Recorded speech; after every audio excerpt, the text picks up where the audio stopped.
Hey, welcome back to the Group Project Podcast, episode number 36. And I am here with Mark Horstman. And Mark, let me do a quick introduction of you here real quick, okay? Mark is the co-founder of Manager Tools, which is a management consulting firm. He's an author. He wrote this book, which we're going to dig into, called The Effective Manager. He's got a podcast. His company's got a podcast that has, I guess it's over 2 million listeners a month. Yep. Is that correct, Yep. Mark? Yep. And then you mentioned before the show, mechanical engineer, graduate of the United States Army at West Point. Is that correct? U.S. Military Academy at West Point. Go Army, beat Navy. Yep. And you're currently in beautiful Pebble Beach, California. I am, and I'll be playing golf in about an hour and a half. Okay, well, I'm not going to keep you from that tee time there. No. Nothing keeps me from my tee time. Well, I'm sure, here in Iowa, it's actually a really nice day, but this weekend it's looking like 40s. Where are you in Iowa? I'm in Sotama, Iowa, which is about an hour it's very small, about an hour to the east of Des Moines. Okay. So I used to have to go to the Campbell Soup plant in Omaha. It's a great facility. They were a client of mine for a number of years. And several times while I was there, I had to drive across Iowa in order to get to Dyersville, Iowa, which I'm sure most Iowans know is home of Field of Dreams. And probably made that trip 5 or 6 times. And Iowa has the best soil in the world. It's just, you could grow anything there. It was amazing. And pigs, plenty of pigs. Absolutely. Yeah. Lovely. It's the heartland of America. So great. I'm glad a lot of guests who are, not in the Midwest have not been in Iowa. Oh, I have been everywhere. I wrote a couple of years ago in my email, I have flown in and out of every airport in America that has scheduled service. Wow. Yeah. That's a pretty good feat, man. Yeah. I've been to Amana many times, in Davenport. Wow. Yeah. I'm impressed, man. All right. I'm impressed. Hey, if we have more time. 12 million air miles. Ooh, okay. That's wow. Yeah, that was my job for 30 years, basically. That's true. Traveling around. Wow. Yeah. Well, yeah, Amana. So just to give you perspective, Amana, that's not far from here. That's a good 35, 40 minutes. Yeah. So love going down there, especially, in the fall, maybe a couple weeks ago when it was a little bit nicer out, just walking up and down that street there. And well, Mark, I appreciate it. I reached out to you, kind of did a cold email, and I appreciate you following back with me. I was introduced to your philosophy through your book, The Effective Manager. And we'll get into it here, but just some of the different perspectives that you share about effective management that is really, for us, myself, a school administrator, we just don't know these things coming into the position. Nope. Yeah. And so I was introduced to your book a couple of years ago and was hooked. And I've told this, and I share, everybody on our leadership team here at South Tama County gets your book. And I tell them, you've got to read this here. There's no pressure in the first month, but in that first year, I want you reading this because this is what we do, especially in terms of the one-on-one meetings, which we'll get into. Right. But let's start off with this. And here's a quote. This is probably the quote that gets the most traction that I've seen from your book. And it says, the single most important thing you can do as a manager to improve your performance and increase retention is to spend time getting to know your direct reports. Yes. Tell me about that. What is that? What does that mean? Yeah. So first of all, that's not me. Okay. I'm people don't understand. We created tools to make it easy for people to be manager. As you know from the book, all of our tools are built on years of data. Most management guidance is some guy's opinion who has reached lofty heights. And unfortunately, that then is based a lot on somebody's personality. Yeah, it is. The data are fairly overwhelming to the point where it's not even arguable. I sent out an email this morning to our community, and I mentioned Napoleon, and I said he's the greatest general of all time. And people were like, "Oh no, what about this one or this one?" I'm like, "No, you can't even. There's just no argument. It's not even a LeBron James, Michael Jordan. It's look, the data are overwhelming. The single most important thing you can do to improve your performance, and by that I mean results, and also to retain people, I'll come back to both those things in a moment, is to get to know your people. And to be clear, the job of every manager always is the same: to achieve results, whatever those results are, and that's where our jobs are different, and to retain your people. You cannot achieve results at the expense of your people, because people turnover is expensive. And so you have to, your two jobs are results and retention. Most managers don't even know that. And it's just weird to think that there are millions of people in the world who are given a job. They aspire to the job. They want the job. They want the pay raise. They want the freedom. They don't know what they're getting into, of course. And then nobody ever tells them, by the way, these are your two responsibilities, and we will be, whether we tell you or not, we'll be measuring you against these criteria. Now, retention doesn't have to be perfect. You have to know what your retention scores are for your organization, and you have to be better than the organization to be good. But the real key is results. And look, we have hundreds of measures we've looked at over the years. I think at some point a few years ago, we passed over 1 million managers on 6 continents in the world. Everything from managers at 2-person companies, meaning one person managing another, all the way up to Walmart, the United States Army. We have data from all these places, every continent of the world except Antarctica, because there's no people, no budget, no golf. I'm not going. And because I'm an engineer, I wanted data. I didn't want opinion. And we measured stuff, and over and over and over again. And it didn't make me feel good to discover that the single best way to improve your results and retention, the highest correlation, you can't say causation, but for most managers, you do get an immediate impact when you improve trust, is to improve the trust score between you and your directs. Now, that's the way we measure your relationship with people in the modern world, is trust. Whether people know that or not, that's sort of an inside baseball thing. But trust is the gold standard. And whenever trust goes up, results and retention go up. Whenever trust goes down, results and retention go down. It's not perfect, but it's close enough that it might as well be perfect when you're talking about human behavior. And look, all you have to do then is go take a psych class, and the psych classes all say the same thing. If you want to improve your trust with another human being, you've essentially got to do 2 things. It's all about communication. Now, this is assuming you're an ethical person. If you're a cold-hearted bastard, you're doomed, okay? You can fake it for a little bit of the time. Now, look, I take that back. If you're as smart as Steve Jobs or Bill Gates or Larry Ellison or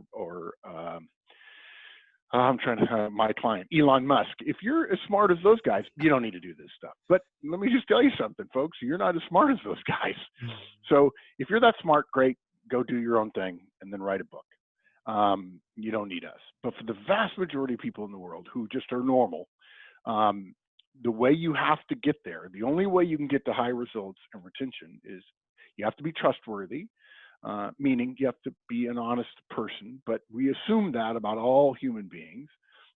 We assume people don't get promoted to manager who are evil. And then what you do to build trust, assuming you're a trustworthy person, is you communicate with other people more. Every time you increase communication between a manager and a direct, all other things being equal, results go up. Every time. It's like turning a switch. Communicate more, better results. Okay. The other thing you have to do is you have to communicate to those people about things that are important to them. This is trust building. Quality and quantity of communication is what leads to trust. And quantity is amount, and quality is judged by the recipient. So if you're my boss, Jared, The way you build trust with me is talk to me about things that are important to me, not exclusively. You get an agenda too. But the problem is the vast majority of managers don't realize that virtually every conversation managers have with their directs are about things that are important to the manager. So when we discovered that, and again, this was not data, this is data we validated, but this was known in management circles for many years before I came along and started doing this in the 1990s, early 1990s. All I did was start testing different ways you could achieve that. And we went through several different versions of one-on-ones and different meetings and sessions and surveys and so on. And by far, the single biggest thing you can do is to sit down and talk to your directs every week. And there's more to it than that, but that's it. That if you do that one thing, you'll be in the top 15% of all managers in the world. That alone, one thing. And you know what's frustrating about this? Oh, I'm too busy. Okay, fine, don't do it. I don't care.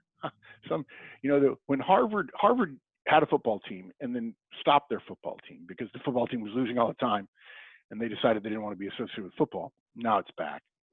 But when Harvard used to lose a football game, they always had a cheer. And it went like this: that's all right, that's okay, you'll all work for us someday. Well, that's how I feel. You managers over there, you don't want to do one-on-ones? That's fine. Pretty soon, you'll work for me. And when you work for me, I'll tell you, you're going to do one-on-ones because that's how organizations work. The boss says we're going to do X, and we're going to do X. And if you don't want to do one-on-ones, I encourage you to go somewhere else, including, say, our competitor. Go mess them up. But if nothing else, we're not going to tell people on our website, we love people, we care about people, people are our most important asset, and then not be willing to spend 30 minutes a week, which is what our data has found out, to talk to your people about things that are important to them. And I'm not talking about a kumbaya session, hold hands around the campfire. I don't want that. It's going to be a real meeting about work. It's a business meeting designed to improve business results. But yeah, it's that simple. So let's our audience here is school administrators, school leaders, aspiring administrators, and I want to make sure we define manager, because some administrators, I read all the time. I read, but there's a perception sometimes that a school leader maybe is not a manager. I'm a leader. I'm a leader, but this is one of the stupidest things I've ever heard in my life. Oh my God, these people. You know why people want to be leaders? Because it sounds cool and nobody can define it. So you can't measure me, so I'm good to go. I'm a leader. Nah, I'll tell you when. You know how you know when somebody's a leader? When they have people who say, I'm a follower of hers. That's a leader, okay? Now, at leadership and management, we can go around that tree all you want. If you're in a modern organization and you have people who report to you, whether it's your admin or if you're a principal or even a group leader and you have teachers, if they report to you, if you're responsible for doing their performance review, that's a good general rule of thumb, but it's not perfect. You're a manager, period. And I'd love for you to be a leader too. Yeah, leaders sit around and write stuff on whiteboards. Yeah, but I'm sorry, you actually have to achieve results. And that's leadership doesn't achieve results. Management does. And so managing is having somebody reporting to you. That's the simplest thing. And I talk to principals and school administrators and superintendents all the time. And the two things I hear is, well, we're really not managers. What are you, living in fantasy land? Yeah, you are. If someone would describe you as their boss, you're a manager. Simple as that. And it's dismissive to say you're not a manager. And it may be dismissive that you don't want to be a manager. But manager as a title is not a corporate thing. It's an organization thing. I was just with an office, a congressional office on the Hill in Washington, D.C. And the congressman is a manager. He's also the CEO, the executive in charge, if you will. The chief of staff is a leader, but also a manager. And she has managers reporting to her. It's only a 15-person office, but there are managers there. I'm not saying management is the most sexy thing. In fact, I'll be happy to admit I've spent my whole life, well, almost all of my professional life, thinking and teaching and doing nothing but management. And it's the most unsexy, uncool, boring, not nobody wants to talk about it. There's no movies about managers. Like there's no movies about tectonic plates shifting slowly without causing an earthquake. But there are movies about volcanoes because volcanoes seem like leaders. Ooh, look, fancy. So yeah, look, if you're a principal, you're a manager. I'd be willing to bet in bigger schools there's group leaders. All the English teachers report to somebody, and that she may have to write their reviews. She's a manager. I don't, and if she doesn't self-identify as it, it doesn't matter. She is one, and she's, no offense, she's not doing her job. And as I told you before we started, schools are pretty well near the bottom in terms of managerial effectiveness. I don't have time. My teachers are in the classroom all the time. I don't know if I said it in the book. I taught 2 U.S. presidents, President Bush and President Clinton, to do one-on-ones. No offense, dude. The president is busy. You're not. It's just ludicrous. Look, I'll give you an example. I run a pretty successful company here, and I decided last March when COVID hit, I decided that our community needed some help, and so I started writing a daily email. It goes out to 50,000 people, and you can respond to my email. It's free, and I write it every night. Post it, goes out in the morning, 6 a.m. Pacific, 6 a.m. Pacific time. And I get about 250 emails a day. Because of that choice in March of this year, I was already busy. Believe me, I show you my calendar. Because of that choice, I now spend 90 minutes a day writing. That takes about 30 minutes, 45 minutes to write it. I'm constantly preparing it in the back of my mind, writing it, and then about another hour responding to the 250 emails I get every day. So that's 3 half hours every day that were not in my calendar times 5 days a week. That's 15. I went from, of course, I have one-on-ones with my directs. Right now I have 3 directs. They have directs in our company. But I just added 15 hours to my calendar. The idea that people don't have time, oh, no, we have to be in the classroom all day. Well, you eat and you have breaks. So no, I wouldn't. I mean, time is the ultimate currency, not money. And yeah, it's completely possible. If you're not doing, if somebody were to say to me, Mark, I want you to help me be a manager, I'd say, okay, take 2 one-on-ones and call me in the morning. And if they said, well, I can't do that, then I said, I'm not going to help you. Because if you're not going to push the biggest lever, you're going to be busy. You're going to be a hamster in a cage, running on the wheel. So yeah, I gotta say, for being outside of education, you nailed it. I mean, you're nailing some things that those of us who live this every day. I've got the city of New York, the city of Houston, the city of Austin, Atlanta, Miami, Orlando, Salt Lake City, Seattle, Portland, all their departments of education, all been clients of ours. We've taught thousands and thousands and thousands of teachers and superintendents and principals how to do this. And I will say, as I told you before the show, public schools lag notably behind charter schools. Charter schools are much more effectively managed. The teachers describe themselves as more engaged, more involved, more respected, more appreciated by, there's less labor strife. Some of that, of course, is union issues. But I give me a half an hour with 2 teachers and I can tell you which one works at charter school and which one doesn't. Now, I don't want everybody to be charter schools. I prefer public schools. My mom was the president of the school board of my town school board when I graduated from high school. I believe in public schools, but this idea somehow in the schools that, oh, we just teach, we don't manage. You're a part of an organization. You have to be managed, and that means you have to do some stuff. And I don't care if you don't have time. Actually, you do have time. You're spending it doing the wrong things. So let's go back and make sure we're clear on the one-to-one meeting. So right.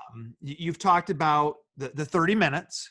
You've Yep. talked about the weekly. You've talked about direct report. You meet with all direct reports. Yeah. So let me go step by step. There are, Sure. I think it's 5 non-negotiables for a one-on-one. Now, you can do it any way you want. I just feel obligated, since we have reams and reams of data following managers in small and large organizations for 1, 2, 3 years at a time, and testing twice a week, once every 2 weeks, once a month, once a quarter, 20 minutes long, 30 minutes long, 45 minutes long, hour long, different agendas, everything. We've tested everything. We just do, it's like modern technology doing A/B test in the computer science world.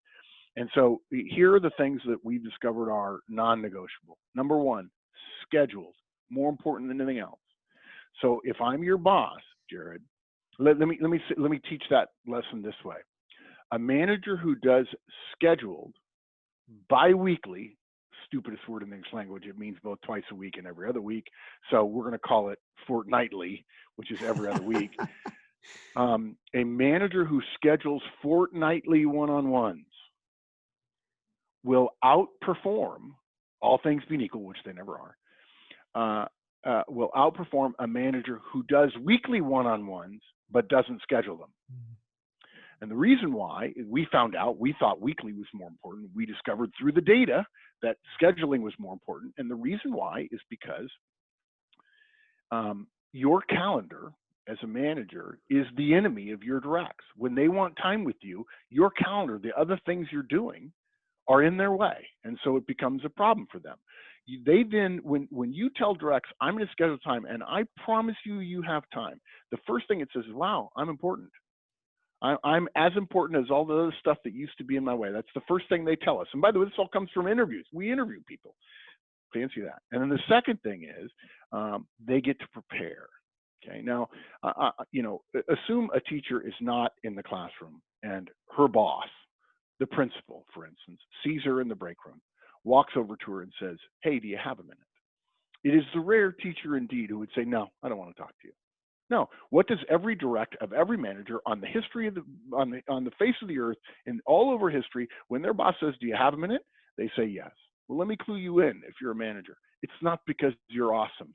It's not because they're waiting for you to drop pearls of wisdom from your tongue. It's not. It's because you're their boss. In fact, I know which group of people in the world hate you the most: the spouses of the people who report to you. Now, they don't actually hate you, but they like you less than any other group we've ever tested, because your directs go home and they tell 3 stories about their day, 2 good ones, 1 bad one. And in the bad one, the manager is the villain. There's a whole comic strip, Dilbert, about the pointy-haired boss. And everybody thinks, no, not me, I'm good. Everyone else is terrible, but me, I'm the one exception. No, really not true. Based on the data, there are exceptions, of course. So scheduling the meeting allows your directs to get prepared so that they can come talk to you about things that are important to them. If I walk down to you, Jared, and I say, hey, you got a minute? And you say, sure, boss. And then I say to you, let's have our one-on-one. You're blindsided. That meeting is not going to be about stuff you, at least initially, is not going to be about stuff you want to talk to me about. Plus, there are some things, maybe you're thinking about a sabbatical. Maybe you're thinking about changing, adding a class. Maybe you're thinking about partnering with somebody. And it's going to take you a little time to get your ducks in a row. You don't want to have that conversation with me in the hallway walking between classes. You want a chance to not exactly present, but to make a case. And to make a case, you need to schedule time. And too many bosses actually get a thrill of saying, no, I'm too busy. I'm sorry. I don't know if you know, but I'm somebody quite important around here. I don't have time for you little minions. Even the managers who are genuinely good people get wrapped up in their schedules. Time is the ultimate currency, and they don't make time. So we start with schedule. So you schedule it. By the way, it's okay to move it. We have ample evidence that a manager who schedules his one-on-ones at a certain time, and then because of his low operational tempo in his job, keeps that schedule, versus the manager who schedules her one-on-ones and then because of a very dynamic environment has to move them around a lot. No difference in results and retention for those managers. So it doesn't matter. That's all data. So that's the first thing, scheduled. Next is weekly. We tested biweekly and both biweeklies and weekly and monthly. The one thing I can absolutely assure you of, the one thing you must never do is tell your people, I want to get to know you better. Let's sit down and talk once a month. Because they will literally laugh behind their hands at you and then think you're an idiot. The only really funny data out of all the stuff we've ever gathered over the years is every single time we've tested monthly one-on-ones, it has scored lower than the control group who was doing nothing different than they did before. Meaning, in every single case, people started doing monthly one-on-ones, value was destroyed. And I would caution you about biweekly. The problem with biweekly is if you start missing them, now you're doing them monthly. And that's bad. Nobody believes that you're going to get to know them better and build trust with them if you're going to only sit down and talk to them once a month. Plus, when you do biweekly, part of the problem is one of the things we guarantee with our work, whether we work with clients or not, if you follow our guidance, we guarantee it. Of course, the podcasts are free, so it's not like it's money back. But we tell everybody, and everything I'm saying, by the way, you know this, Jared, but maybe your listeners don't. Everything I say is available for free in the podcast, right? Because we know the many managers, most managers probably can't afford even $200 a year to license our work. That said, if you start doing weekly one-on-ones on a regular basis, you will get more time back in your calendar than you spend in the meeting, no matter how many one-on-ones you have. Now, there is an exception here, and I'll go back and say, my point with that is, if you're busy and you're worried about stuff and you do that weekly, you'll get more time back. If you do it bi-weekly, I don't make that commitment. And the reason why is, if you're my boss and it's Tuesday morning and I'm meeting with you in my one-on-one next Thursday, I got to come talk to you now. And I got another thing tomorrow and I got to come talk to you again. If I'm meeting with you this Thursday, I can wait until Thursday. My thing on Wednesday, I can wait until Thursday. Somehow we live our lives in 5 to 7 day windows, and generally it's a work week. That's the way we think about our professional lives. And if I have time with my boss this week, very few things really become urgent. If I'm waiting until next week, I can't wait for something that's potentially urgent. Plus, the chances next week that we will have in 30 or 45 minutes or even an hour, enough time to cover stuff that happened Monday, Tuesday this week is very limited. So scheduled, weekly, 30 minutes. You don't need more. Okay, we tested 15 minutes, 20 minutes, 30 minutes, 45 minutes, and an hour. And in fact, we were shocked to discover that 45 minutes and an hour give you no improvement in results and retention. Whether you do half an hour weekly or an hour bi-weekly, it doesn't matter. Any length of time, you get less value if you go shorter than 30 minutes and less value if you go longer than 30 minutes. In the beginning, when people first start using this technique, they will be full. In fact, they'll run long. Stay the course, wait 6, 8, 12 weeks, and gradually things will peter out and you'll end up around 30 minutes. Our last survey, 6,000 managers and their directs, the average one-on-one that was being conducted by people that we had taught was 36 minutes long, 21 minutes for the direct, 15 minutes for the manager. So scheduled, weekly, 30 minutes long. The direct has to go first. Okay, you got to let your direct go first. You managers don't realize the extent to which they monopolize, dominate, overcome conversations. So you have to sit on your hands and say, what do you got? And then you have to take notes. And generally, we teach an agenda of 10 minutes for the direct, 10 minutes for the manager, 10 minutes for the future. But as you probably know, we actually say the future thing only happens a couple of times a year. It's only when you kind of run short. And typically, the direct gets 15 to 20 minutes, and the manager that gets 10 to 15 minutes. Maybe you run a little bit long. You must let the direct go first. And the last thing is you must take notes. Now, I know that technology and education have been married happily together now for several years, but the one thing you cannot do is take notes on your laptop, mainly because any educator worth his salt should surely know by now that laptop note-taking is stupid. I mean, it's in the realm of galactically stupid, a la A Few Good Men. I mean, I'm astounded. In fact, you mentioned West Point, where I went to school, beat Navy. There's a famous study that just came out of 3 groups of people in a lecture, one taking handwritten notes, one taking laptop notes, and one pretending to write with an invisible pen on an invisible piece of paper, but actually making what would be the words like they were writing. And then they all went into a test. And the laptop group scored last in retention. And the reason for that, look, I'm not going to tell you. You're educators. You should be able to figure out why laptops. Your brain doesn't store text. So no laptop. And by the way, if you use a laptop, they assume you're doing email. Dude, seriously? Or even worse, you're sitting across from them and you've got your laptop right here because you might need it because you're addicted to it. And your eyes, I have videotape of managers talking to another person and their eyes are going like this, like they just can't get away from it. It's like one of those rats in a maze keeping touch because they've discovered they can push the bar and get the food, and they just keep pushing the food and they gorge themselves on it. So you got to put away the technology, unless you want to use a tablet and use handwriting, in which case that's fine. We get the same results out of tablets as we do out of handwritten notes.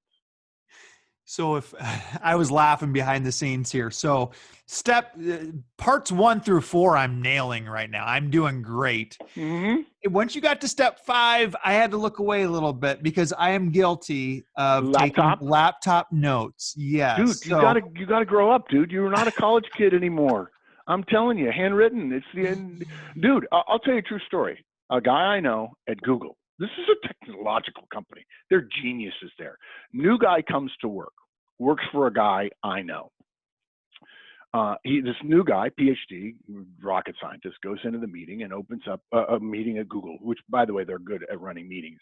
He opens up his laptop and he's starting to take notes. And the guy sitting next to him at the meeting, who told this story to my friend, said, yeah, we don't allow laptops at meetings at Google. Well, this young PhD goes, well, that's the way I take notes. So, And the guy says, no, really, seriously, it's kind of a culture thing. We don't do that. And the kid's like, well, okay, whatever.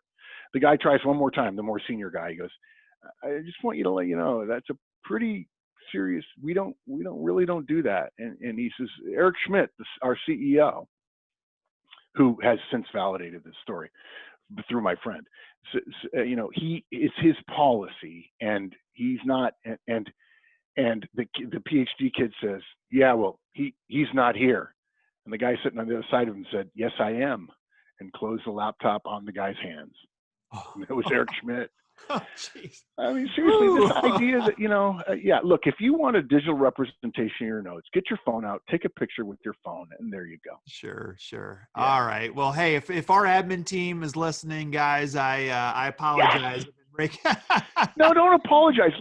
Look, you know what? Human life is about, it's not gigantic leaps. Yes, look, the moon landing, gigantic leap. No, it's a billion small things done brilliantly well.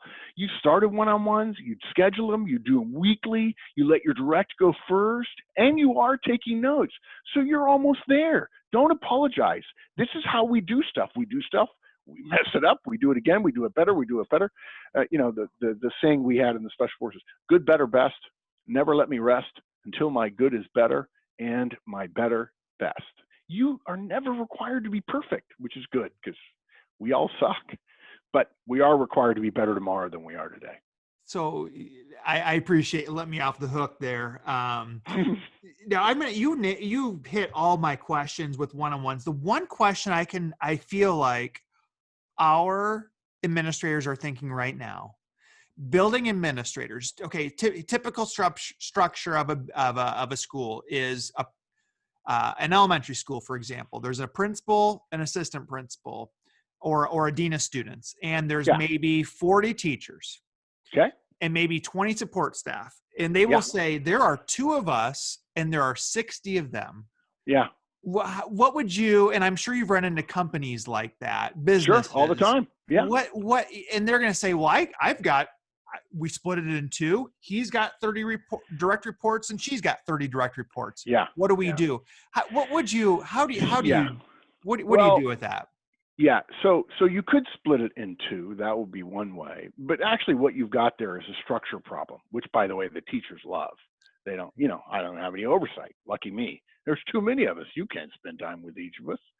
I've talked to thousands of teachers and principals. I mean, this has been true for 25 years. That's a whole generation of people have been doing this. So one thing I would do is solve the structural problem. You cannot have a coherent organization, a tightly woven organization, where communication is so deeply strained that the principal and the assistant principal are left to just send out email blasts or text mail blasts or Slack blasts or some internal software that somebody paid too much money for to communicate with, or posting notes in the teacher's lounge. So what I would do if I were the principal, I'd probably, if you were my superintendent, I'd probably brief you and I'd make you tell me no, but I wouldn't ask for your permission. I would just say, is this my school or not? It is. And I would pick 2 or 3 of my teachers, ones that may not be my best educators in terms of like just genius teachers, but who are both good teachers who can handle it and can handle some additional responsibility. The ones most likely to be interested are ones who have an interest in being a principal someday. And I would tell them, this will help your case for being a principal. It would be very unlikely that you would be a team lead, say for 10 teachers. And I would have to know more about the school to say how you would organize those 10 teachers. Could be by grade, could be by expertise, it doesn't matter. And I would have them do one-on-ones. Now 10, let's see, 10, maybe I would do, no, in 60, if I were the principal, I might let the assistant superintendent handle the 20 support staff, the assistant principal, and I might take the teachers. And I might say, if there are 40 teachers, I might say, I want 8 team leads, and each of them get 5. That way, I have 8, and they only have 5. I don't want to take 3 and give them 10. That's a lot. And I could also, there's a rule, about organizations. Make a little, sell a little. In other words, you don't have to go whole hog. Let's try it. Let's find somebody, a teacher who wants to be a principal, who she is just super sharp and well liked, and say, look, I want to give you some management responsibility. And I wouldn't hesitate to say, I know what to say. Well, was she going to get paid extra? No, she's not going to get paid extra. She's going to feel great about how her life has improved. Her life is going to get harder and it's going to get better. Now, if I had budget for it, I might offer an extra $1,000 or something. But I would say no, because you should learn that this job is thankless and the pay is not worth it. And if you don't want it, if you want to tell me now that you will not discuss more responsibility without more pay, that's a really helpful thing for me to know about the rest of your career. And I'm going to say, I want you to take a team lead of 5 people. In fact, I'll let you pick the 5 people who have good attitudes and so on. And I want you to start doing one-on-ones, and then have that work, and have other people go, how that's going? How's that going? And all 5 of the directs and the team lead all go, it's awesome. Now I don't have to go find the principal. I go and talk to my team lead. Well, let's call her Stella. I go talk to Stella, and Stella brings her stuff up to Jared, right? You could do it that way. You don't have to do a fait accompli. Now, in corporate America, if I'm a VP, I'm saying, we're doing it. And you don't like it, pound sand. Look, actually, that's the hammer I have over my shoulder. I'm going to be as persuasive as possible, but it's also going to be non-negotiable. And there'll be people who say, I don't want to do it. And I say, yeah, well, I don't want to come to work every day, but I do. So you're going to. And don't kid yourself. There are 3 types of power in every organization. There's role power, which is probably 5 or 10% of the total. There's expertise power, which is not what people think. All teachers think they're experts. No, sorry. Expertise power means other people come to you for your advice in one area where you're an expert. You give them advice. They follow your advice and it works. And they tell other people. That makes you an expert, not the fact that you think you're smart. And so there's expertise power, which is rare, but there is some. Role power is like 5 or 10%, expertise power 5 or 10%, and the remaining 85% is relationship power, which is trust between you and me. The ability to persuade other people, not use role power, not force, not demand, persuade. So the beauty of asking for Stella, the team lead, to take over this group of 5 teachers is it's persuasion.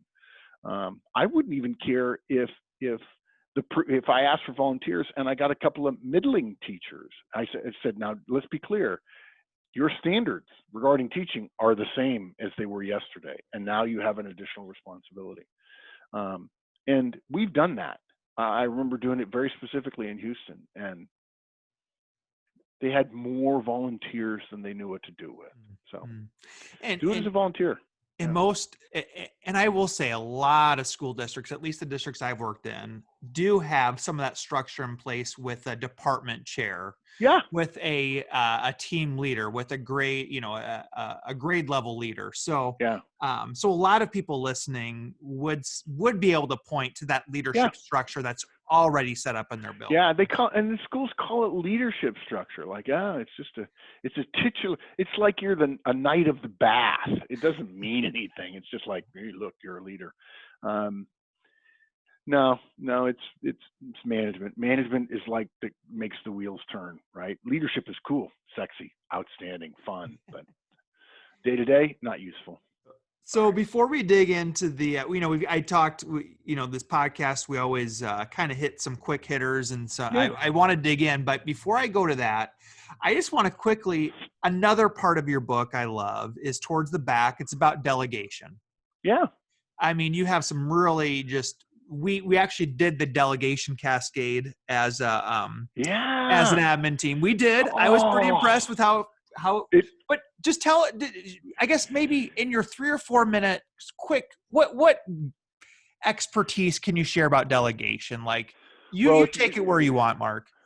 Yeah. So, we could talk about so much. All organizations need delegation, and yet there's a counter tide all the time pushing responsibility for decisions up, because why would I want to take responsibility for a decision if I can make my boss do it? I mean, it's easier on me.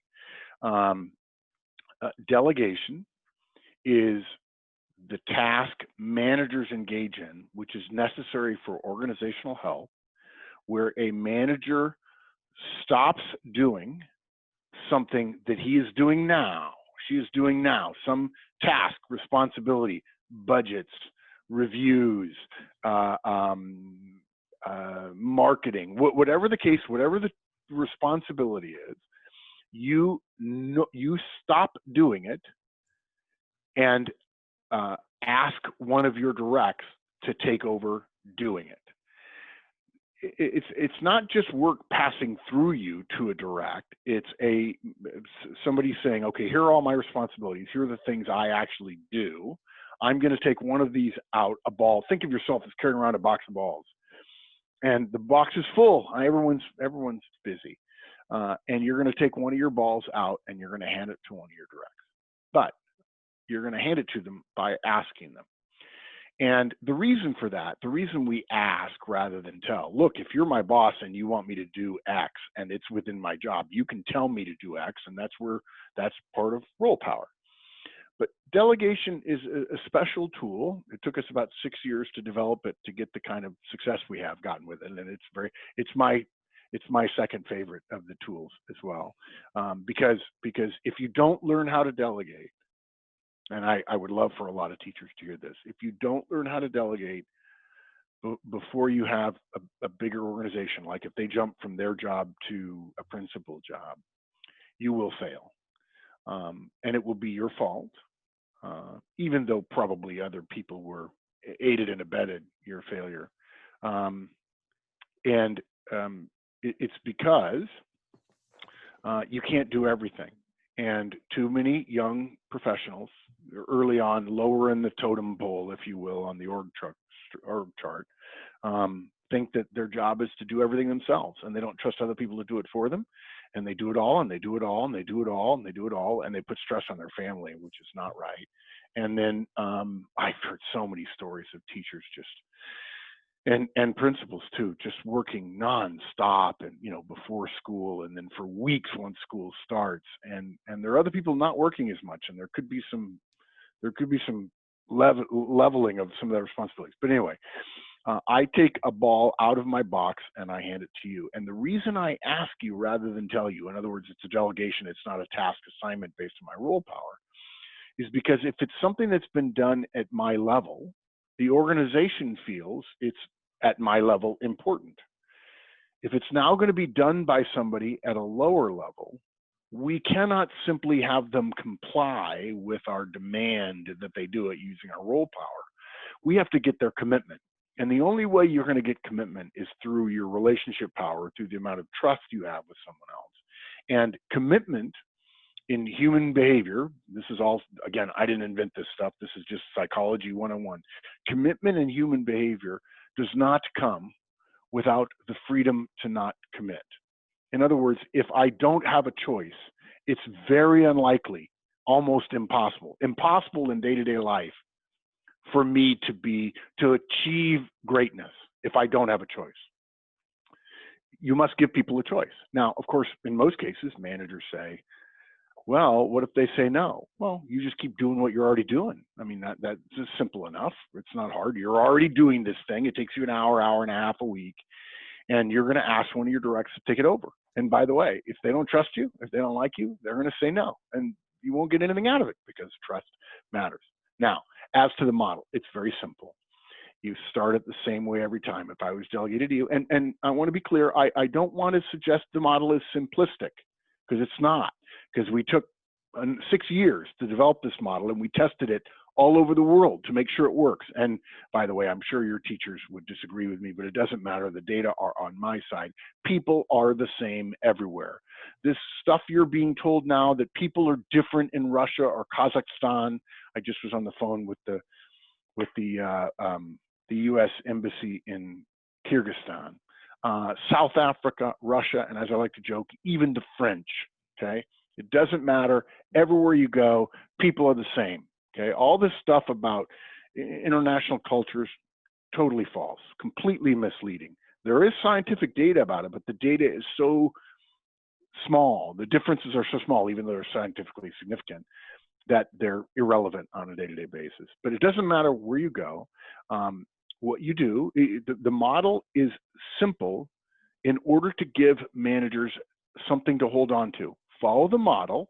The first 10 or 15 times you delegate, memorize the words. You should know how to delegate and how to give feedback, and we have a model for that too, like you know the Pledge of Allegiance. Not because the words in the Pledge of Allegiance are important, but the feeling behind it really, really matters. A first grade teacher told me once, Mark, first grade kids do not pledge to the flag. They pledge to the pledge. Do you think a first grader really knows what allegiance is? No, of course he doesn't know what allegiance is, but he memorizes it. And then at some point, because he's said it a bunch of times, he internalizes it, and he or she learns the power, the wonder, the might of being in a free country, the greatest free country in the history of mankind. So we have this very tightly scripted model, which we teach, and we want you to follow it. But after you've done it 20 or 30 times, and you have the internal rhythm and the understanding of why the steps in the model are there, you can literally abandon the model as long as the principles still inform what you're doing. But specifically, what you do is I would say to you, hey, Jared, I'd like your help on something. We don't say, I need your help, because need is too strong a word, because I'm about to ask you to take over a responsibility that I've been working on, and I don't want you to think that I need you to do something and then I ask you and then you feel like you have to say yes. Okay, so I said, like your help on something. You probably say, okay, boss, what is it? And I say, you're really good at X. Actually, there are 4 criteria that we look for. For each of your directs, you ought to know what they're good at, what they like to do, what they want to do, or what they need to do for their career, for development, and so on. And you should be thinking about which one of these people who work for me is good at, wants to do, likes to do, or needs to do this thing that I've got. You don't get rid of things you don't like. We call that the push model. You get rid of, or you ask people to step up and take over responsibility of things that they do like, irrespective of whether you like it or not. In fact, it would be great praise to turn to your number one person, the person you most respect and trust, and he or she knows you love doing this thing, and you delegate it to him. I mean, that to me, that's leadership, but nobody else would say that because it's not sexy. It's down in the weeds. It's good plumbing. It's copper pipe is really what it is. So I'm going to say to you, I'd like your help on something. You're good at X. Would you please take responsibility of doing X, which you know clearly is part of my job that I've been doing? And if you say yes, I then say, here's what I think is involved, and I leave it up to you. And if you say no, I might ask you, tell me more. I want to understand why. But Here's the key thing. Never ask a question of your directs if you do not intend to honor the answer. The moment I ask you, will you take it over? And you say, yeah, not a good time, boss. And I say, I don't think you understand what's happening here. Jared, let me ask that question again. See if you perhaps can come up with a better answer. I have just basically thrown the trust under the bus. And even if I get you to say yes, you do it under duress, I'm going to get compliance energy rather than commitment energy. And I've also damaged the ultimate currency of management, which is trust.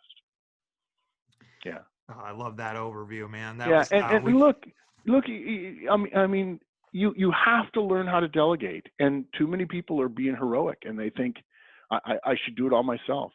You're not paid. When you are a manager, you're not paid to do it yourself. There are some things that you must not delegate. Pay decisions, right? We have to be careful about that. There are some rules about who can say what to whom. But other than that, you are paid not to do things, or you're not paid to do things. You are paid to make sure things get done. And until you learn that there's more of them and less of you, and therefore learn you're going to have to delegate, you're always going to be limited. I don't know if you know this, but sociologists will tell you that the greatest achievement of mankind is organizations, human organizations. This is the agreement. It's widely agreed, because when you join together freely in an association designed to achieve a purpose, and you're willing to pay a little bit of a tax in terms of some friction and some politics and communication that's required, we massively increase our ability to get things done. It's incredible what you can do. You couldn't find 150,000 human individuals who could individually make an iPhone. You couldn't. There's something about it that's just special. And in order to keep that from becoming one person at the top doing everything, it has to be delegated. And the best managers I know, and I'll be clear, that they end up being executives, they're all master delegators. In case you're joining us late, this is episode 36 with Mark Horstman, the co-founder of Manager Tools. So if they want to go to, you mentioned the podcast, all your consulting opportunities. They just Google search Manager Tools and find the website. Yeah, Google is our marketing department. Actually, guys like you are our marketing department. People who have said, you got to read this book, you got to listen to the podcast. And people are amazed. They're like, this podcast is free? Yeah, all 1,500 of them, for the last 15 years. And I have 30 more years of podcasts to write before I retire. But yeah, so go to managertools.com. Google Manager Tools and you'll find it. You come to our website. There's links to all of our podcasts. There's a page I really like that I insisted we build called Map of the Universe. If you click on that, you'll see it on our homepage. It takes you to a categorized list of all of our podcasts, and you can drill down through communication, managing based on the Trinity, managing non-Trinity, meetings, careers, resumes, interviewing, the whole schmear. Obviously, all the major podcast catching devices. Apple is probably the biggest one. I will say that we're not on Stitcher.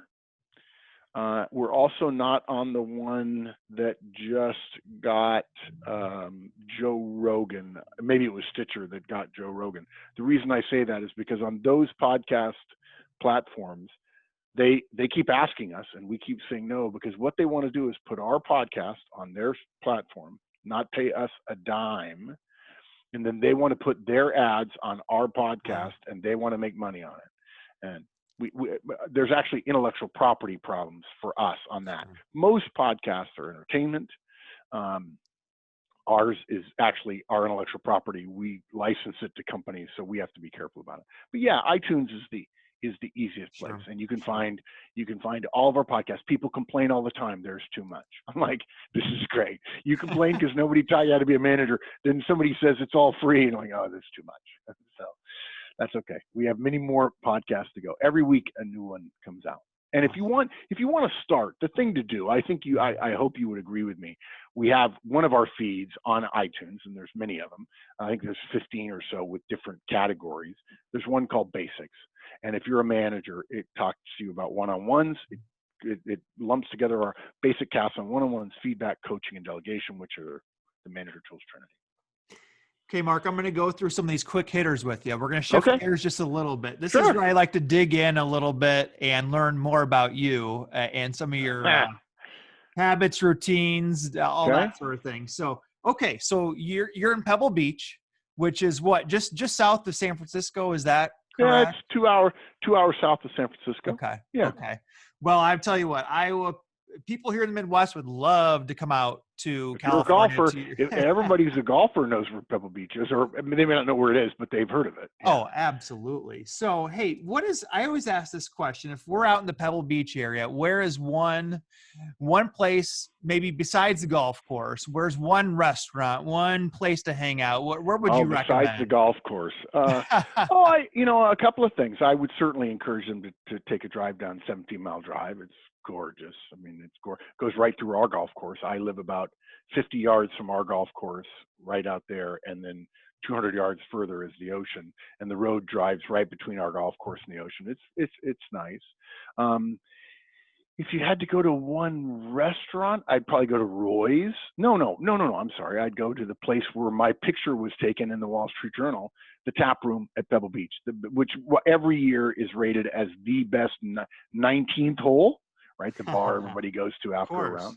The Tap Room at the Lodge at Pebble Beach. Awesome. Okay. Hey, best purchase. What is the best $50 or less purchase you've made in the last 6 months? I don't usually buy things. Somebody else buys them for me. I don't know how much things cost. I don't spend a lot of money. I would guess probably the thing my assistant would tell me whether I'm wrong or not would be golf balls. You can buy, I use Titleist Pro V1 golf balls that are usually $4 a ball, but if you buy them on Amazon used, you can buy, I think, 50 of them for $100. So that's as close as I have. Sure, 50 sure. used Pro V1s.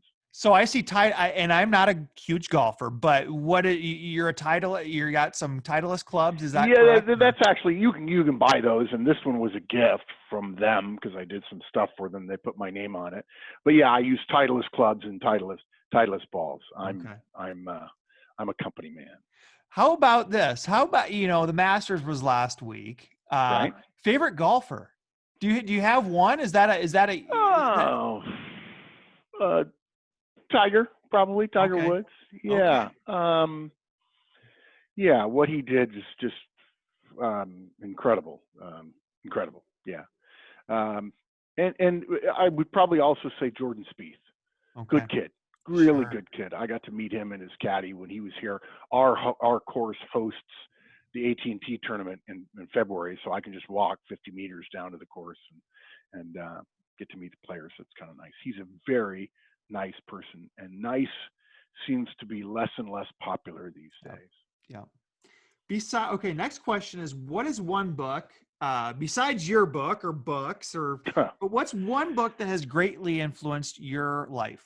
I'm going to choose two. One, personal, the Bible, and two, The Effective Executive by Peter Drucker. It's why my book is named the way it is, The Effective Manager. It is the greatest management book that has ever been written and will ever be written. And it's only this thick, and everybody should read it. Now, if you remember the name Drucker and you go to Amazon and you think, oh, there's a book, it's called Management. Don't buy Management. That one's 350 pages. Get The Effective Executive. It's very dense. But Mr. Drucker, who passed away a few years ago, is the smartest management thinker that ever will live. He's better than Napoleon. I mean, he's that good. Did you ever have a chance to meet him? No, I did not. Oh, actually, to answer your question, did I have a chance? I think I did. I could have probably done it, but I just thought he was in a completely different, his feet never touched the ground. So how would I ever get a chance to meet him? I'm a regular guy, and I see these famous people. I'm like, I'm not famous. Now my staff tells me I'm famous, but I don't think so. So next question. What is one piece of advice you have I'm just going to use new managers. For new managers, What is one piece of advice? And you've covered a lot. Yeah. Well, how would you narrow that down? Okay, so I don't give advice. I make recommendations. So the first recommendation is your family comes first. Okay. So get that stuff squared away. Okay. Do not tell everybody, oh, family first, and then slave yourself to your job. Okay. Those hours, if you're working more than 50 hours a week, you're just grossly inefficient. Okay. And you're not living your priorities. The second thing is be nice all the time. Be nice to everyone. Don't raise your voice. Be a good person. Be kind. Tell the truth. If you have a horrible boss, leave. Okay. We like to joke here that if you want to change your boss, get promoted twice, and then he or she works for you, and then you can change them however you like. Be on time. Holy criminy. What is this? It's cool suddenly to be late? No, be on time all the time. Lombardi time. If you're on time, you're 10 minutes late, right?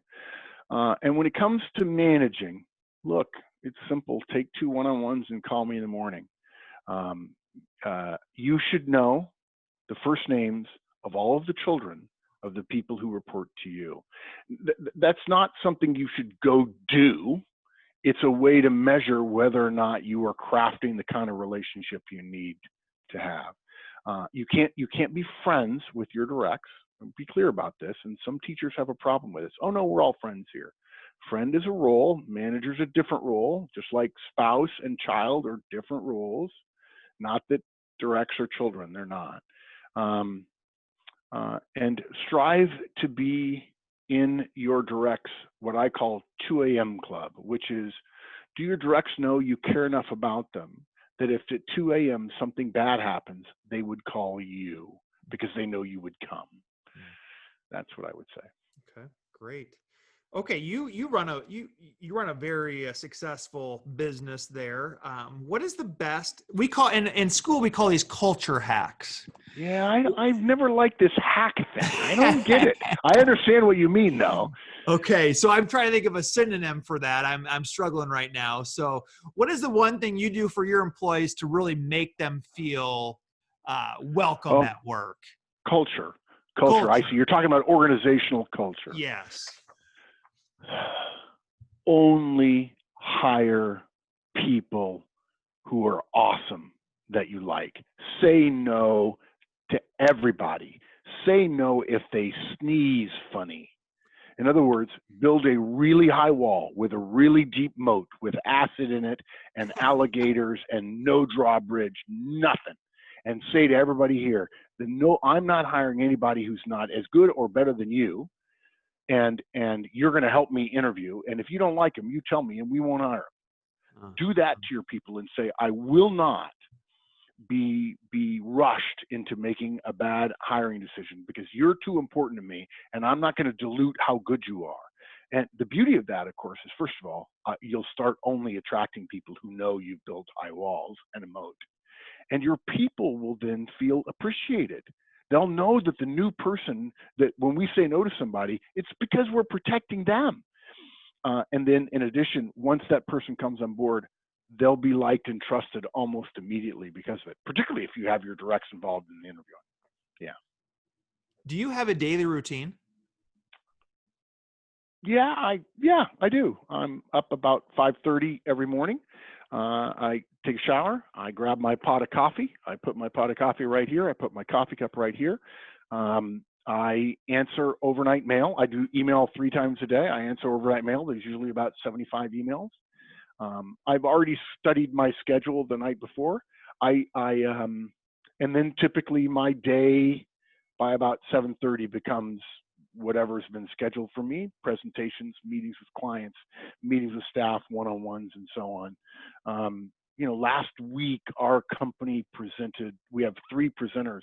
We presented to over 400 people in 13 different countries in the course of the 5 days. Maybe my best trick is that I have 1 computer and 3 monitors. I have more monitor space than anybody. Now, some of that is because, Jared, I'm 60 years old and my eyes are getting bad. But I have Slack, email, calendar, text messages, and something called OmniFocus, where I track deliverables running on one screen, a brand new Apple XDR screen. I have this screen, which is my computer, an iMac, which I write show notes on, take Zoom meetings on, and generally have web stuff on. And then over here, I have two other versions of my calendar, a weekly version of the calendar and a monthly version of the calendar, because time is the ultimate currency for professionals. And so I'm constantly being asked for stuff like this. I'm constantly being asked, can you do X? Can you do Y? So I'm looking at my calendar 500 times a day. Okay, great. And then I'm usually, by the way, I'm usually done by 4 o'clock, and because I'm brain dead by 4 o'clock, and I'm actually reasonably fit, and so is everybody else brain dead by 4 o'clock. And so you shouldn't be tackling big things late in the day. And then I go play golf, usually by myself. And I can play 18 holes in about an hour and 45 minutes. And we have two 18-hole courses, and there's very small membership at my club, and they're right there on the ocean. So I get the ocean and the sun, and then I come back home, I eat dinner, and then I usually read for 2 or 3 hours, and I go to bed every day. What book are you reading right now? I'm actually reading Captain Horatio Horn. Actually, it's called Lord Hornblower. There is a famous series of novels, 11 of them, written by a guy named C.S. Forester. He's famous for a movie everybody knows. They've adapted a couple of them. Gregory Peck played Hornblower in a movie a number of years ago. I'm trying to think of the story that he wrote that everybody knows. Regardless, it's a hugely famous series of 11 books, or 12. The story of this fictitious midshipman, and it goes through his career in basically Napoleonic England, and he's a member of the British Navy. I happen to be a huge fan of the Navy, and I say beat Navy all the time. And I'm reading, dude, I'm reading 10 other books at the same time. I read 250 books a year. So. Oh, wow. Yeah. Wow. Okay. Yeah. Oh, you have to read. Yeah. Wow. Okay. I thought I read a lot, but 250, or I got a ways to go. That's impressive. But now look, my kids are out of the house. Our kids are gone and That's raised. true. And so I consider reading to be an enormous treat. Enormous. Yeah. I really enjoy reading, and I'll sit out back. We have a patio in the back, a deck. We have a fire pit, and I'll sit out there and smoke a cigar and read for 3 or 4 hours. Wow. And just to me, the fact that I get to do that as well as run the company, it's a treat. I feel very, very blessed. So one more quick question for you here, and then we'll let you get out of here. You're doing a lot. You got a lot of irons in the fire, like you mentioned. Yeah. What is the one biggest goal you have right now? Define, you say right now. I'll tell you the biggest goal that I'm working on is retiring. I'm not talking soon, but in order, because it's, the company is I'm responsible for so much of it. I have to have a 5-year plan for that. Now, I'm not saying I'll retire when I'm 65. I'm certainly not, I'm not tied to that age. I might last until I'm 70, but I have to change roles. I have to allow somebody else to run the company. There's too much of a cult of Mark at our company, and people think it's all me, and it's not. So yeah, there's a plan about that. So to me, that's probably succession planning. And to say the truth, in terms of tactical, the big one is making it through COVID. Actually, it's not COVID; it's governmental lockdowns that are the problem, and deciding what we have to do to stay healthy, and that means husbanding our cash and being careful. But we've not laid anybody off. We've not cut anybody's salaries. My business partner and I, we've cut our salaries, but not any of our people. So that's actually exciting. Actually, the last year, I probably wouldn't have said that in March, but if you ask me 20 years from now, the greatest achievement I had as a business runner, manager, owner, not a consultant, not a management teacher, thinker, trainer, it would be this year. The fact that we survived the situation the economy is in. Okay, Mark, is there anything we did not get to that you would like to share with our audience? This is pretty long, dude. I think we covered an awful lot. You nailed. You are Yeah, awesome. I would just say, look, guys, it's all available for free. There are, you know, you probably don't even know how much you don't know. And I think you have an obligation as a professional, even as a teacher, to be effective in your organization. And we cover a lot of topics of the managers. In fact, we have 2 podcasts, Manager Tools and Career Tools. Career Tools is for people who aren't managers, and it covers everything: interviewing, careers, resumes, how to get along with other people, how to communicate with people who are different than you. And we're doing all of this to make the world a better place. And we don't get paid a dime for any of those podcasts, because that's, you know, one of my favorite phrases is, what were we put on earth to do if not to help one another through?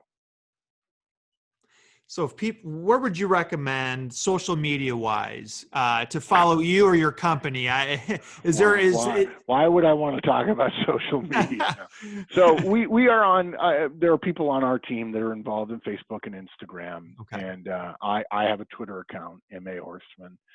You can follow me there. And I generally, all I do is talk about management.